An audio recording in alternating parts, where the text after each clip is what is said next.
Hi. So what if you're having a few tenant troubles? How do you handle a tenant? Essentially, is your customer, but essentially you want to make money out of your property. Listen to the end because I'm going to be answering one particular question that's come to me from my subscriber. Hey, my name is Fahd Dawood. I talk about real estate to buy internationally, our life, and our path to allowing financial bliss to come to us. I've been doing real estate for 14 plus years, started in Toronto, Canada, and since 2007 in Dubai. I'm also the author of The Intelligent Real Estate Investor. You can buy it off Amazon. If you want to work specifically with me, there is a contact form at the bottom. You can reach out to me. If you've got general questions, then you can put it in the comment section, and I'm happy to answer so that others can also benefit. So, real estate is great for business, right? You can invest in a property, get 3 to 10% return on your net capital invested. So fairly good. You don't have to do a lot. Like, you don't have to deal with a customer every day. You go put one tenant in there and that's about it, right? You just bank the checks and things are good. Okay, most of the time, right? But you know what? Like everything else in this world, businesses are run by people and have people as their customers, and situations arise. So this is a question that came to me by a gentleman called B3, and he asks me about what he should do if a tenant is looking to move the date of a check. So people who are not familiar with Dubai, perhaps let me just give you a little bit of a background. In Dubai, generally rental contracts or rental agreements are entered into by a tenant and a landlord, and the tenants sometimes have terms of payment. So it could be one check, two check, or it could be one payment, two payment, 3 or 4 or 5 or 6. The payments are made via checks. Okay, Dubai still uses checks. Checks are pretty big. If you bounce a check, it's a criminal offense. Now, you and I obviously are never going to bounce a check, but I'm just telling you how the Dubai system works for today. Okay. What generally tenants do is, if it's a one-time payment, they'll just pay all the cash up front. If it is a payment plan, what they'll do is they will issue something called post-dated checks, and they'll hand those over to the landlord. And as the check comes due, the landlord essentially just puts it in the bank, gets his money, all are happy and well. This particular questioner, Mr. B3, he asks me that the tenant has asked him to delay or postpone the date of a particular check. And I gave him the short answer. Look, the short answer is, do to your tenant as you'd like for your landlord to do to you, right? So given the current circumstance, the situation that we are in, perhaps you could be nice to him and say, okay, cool, try to tell me what is the issue, why you want to do this, and so on and so forth. Now that's the short answer, but I'll give you the long professional answer, okay? Essentially speaking, if you want to handle this in a professional way, then first of all, you as the landlord should not be handling this, okay? You should have a professional management company, okay? Management company in place, okay? Why? Because unless you're free and you know how to manage property, this is not your job. You should let another management company handle your property. Now, management companies charge from 3 to 5, sometimes 7%. It's a fair price, but it's going to help you dealing with these kind of problems, okay? Now, first of all, how do you take a professional approach?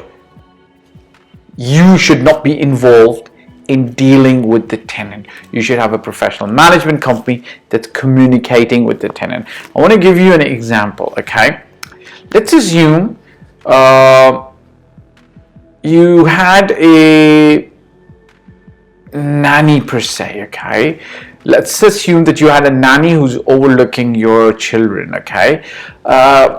Generally speaking, now I'm talking specifically from the culture here, the person who would be dealing with the nanny would be the mother. Okay, it would be the female person of the household, bless her, hope she's still around. She's the one who'd be dealing with the nanny. The reason is, right, generally speaking, men might be busier, men might be dealing with other things. If the little baby's got colic, or if the baby's got a loose tummy or anything like that, the mother would generally know these things and would deal and appropriately communicate with the nanny. Okay? If you, as the father of the child, observe something, generally speaking, the right way of communicating this would be you speak to your wife about it and say, look, I observed this, that the nanny does not wash her hands after she's been playing with the child in dirt, or whatever the case is. And the wife would know how to communicate and would deal with the situation in a better way rather than you getting involved. Perhaps it's not the ideal example, but I'm trying to convey something across over here. To have a professional approach to your tenant is very important, and a professional manager who's been dealing with tons of tenants, with tons of cases, is the person who would bring the proper kind of approach to any situation. Now, this is how a professional manager would approach the situation, okay? First of all, the tenant approaches the professional manager and says, my so-and-so check that is due on a certain date, I need to postpone it.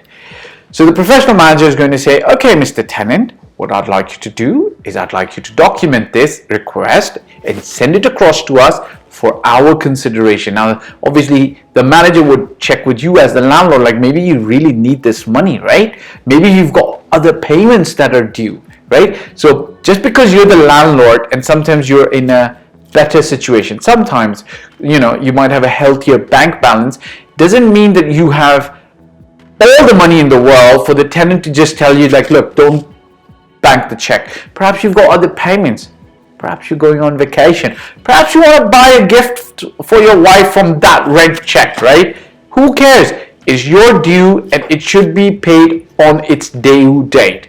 So what essentially the manager would do is they would check with you and say, look, this is the situation with the tenant. He'd like to postpone it. Actually, he wouldn't even need to check with you. He would put into a standard operating procedure into play. First of all, he would tell the tenant either request is approved. Actually, he would speak to you and either he would approve the request or he would not approve the request. If he does approve the request, there will be another policy in place sometimes to tell the tenant that, look, to hold the check, there's going to be a 300 dirham service fee or a penalty, okay? Because essentially speaking, that check needs to be held back. Somebody's going to have to do some work to make sure that that check doesn't go to the bank. And what you're doing is you're training the tenant that it's not a free for all. If he wants the check delay service, there's a 300 dirham, I call it a penalty. It's just you communicating to the tenant that, look, it can't be done every time, and if you want it, there's going to be a price to pay for it. Fair enough, right? Essentially, you communicate. Now, let's say the tenant tells you back, it communicates back to you and says, in writing, via email, and says, oh, but this is the emergency situation. I've had to pay for my father's second wedding or so forth, whatever the emergency he's had. If that's the case, that's fine. You can ask the tenant to send you another email to request the penalty of the 300, 500 dirham waiver, okay? And you can approve it. The idea is to get the tenant coordinated into a disciplined relationship so that he doesn't start taking things for granted. And you could approve the delay in the payment, and you could approve no fee. But the thing is, the communication, the mindset that needs to go to the tenant is that, look, please don't kindly do this again. We don't appreciate it and we don't encourage it, right? That's how you need to deal with it. Now, the problem is, if you as a landlord are dealing with the tenant directly, this is going to be very difficult because tenants, like other humans, landlords, like other humans, tend to become friendly, right?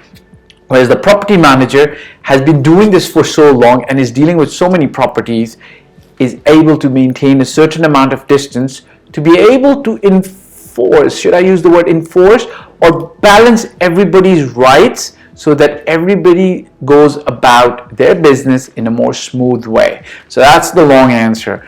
get a management company for all your properties to oversee it. There is an expense to it, but it's well worth it unless you know what you're doing. Okay, hit the subscribe button, press the bell icon. If you want to work with me specifically, there is a form at the bottom. Fill it up. You can reach me. I reply to those forms. I reply to my emails. If you've got general questions like this gentleman had, please in the comment section, I'll be happy to answer. Ciao for now. Bye.